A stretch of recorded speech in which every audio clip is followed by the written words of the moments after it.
दोस्तों, भगवान शिव के बारे में ऐसा कहा जाता है कि भगवान शिव त्रिलोक के आदि और अंत हैं, जिनके आगे सभी शक्तियां असफल हो जाती है। लेकिन क्या आपको मालूम है आखिर भगवान शिव का जन्म कैसे हुआ था? उनकी माता कौन है? पिता का क्या नाम था? नहीं तो चलिए, क्योंकि इस वीडियो के माध्यम से हम आपके इन्हीं सभी सवालों का जवाब देने वाले हैं, इसलिए प्लीज इसे स्किप किए बिना एंड तक जरूर देखिएगा। शिव पुराण के अनुसार भगवान शिव को स्वयंभू माना जाता है, जिसका मतलब होता है कि भगवान शिव का जन्म स्वयं ही हुआ था। यानी कि इससे एक बात तो साफ हो जाती है कि ना ही भगवान शिव की कोई माता है और ना ही इनके कोई पिता है, और इनकी मृत्यु कभी नहीं हो सकती है। पर अब बात करते हैं विष्णु पुराण में बताई गई भगवान शिव की जन्म से जुड़ी एक और कहानी के बारे में। विष्णु पुराण में बताया गया है कि भगवान विष्णु के माथे से निकलने वाले तेज के कारण भगवान शिव की उत्पत्ति हुई थी, और उनके नाभि से निकलते हुए तेज से कमल पर विराजमान ब्रह्मा जी का जन्म हुआ था।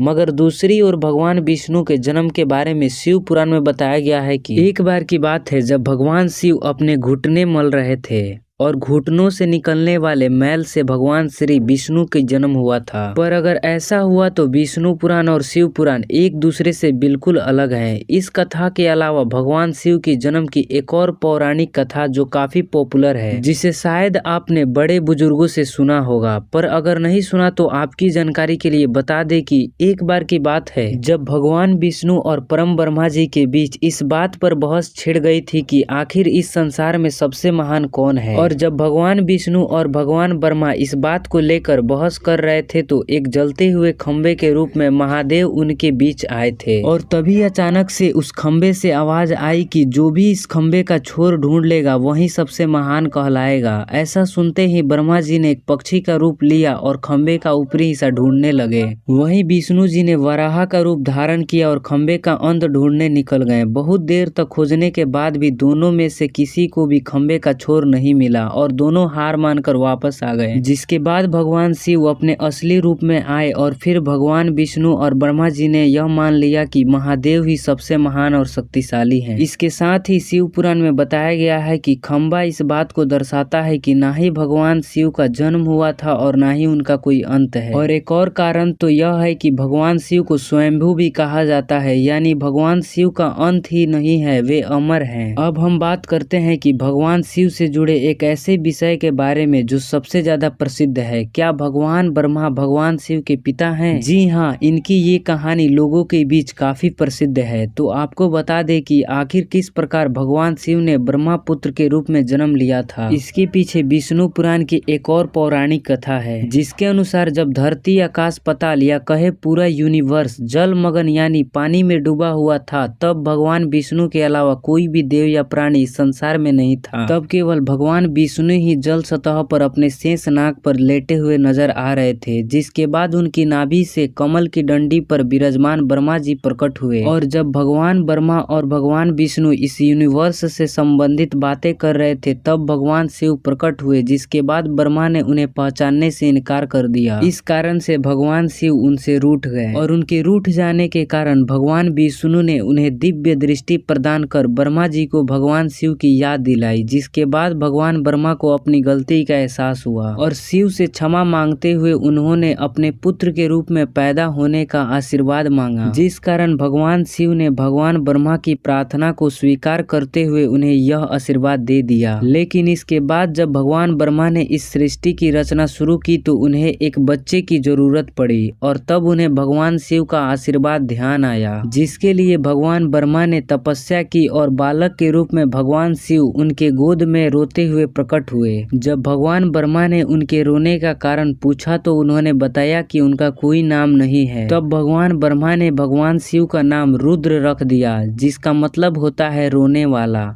पर इसके बावजूद भी भगवान शिव चुप नहीं हुए, इसलिए ब्रह्मा ने उन्हें दूसरा नाम दिया। पर शिव को वो नाम भी पसंद नहीं आया और फिर भी वे चुप नहीं हुए। इस तरह शिव को चुप कराने के लिए भगवान ब्रह्मा ने भगवान शिव को 108 नाम दिए थे, जो रुद्र, सर्व, भाव, उग्र, भीम, पशुपति, ईशान और महादेव जैसे नाम थे। तो दोस्तों, ये थे भगवान शिव के जन्म से जुड़े कुछ फैक्ट्स। हमें कमेंट में जरूर बताइएगा कि आपको यह वीडियो कैसा लगा। साथ ही आपको यह वीडियो पसंद आया तो लाइक और चैनल को सब्सक्राइब करना नहीं भूलिएगा। तब तक के लिए धन्यवाद।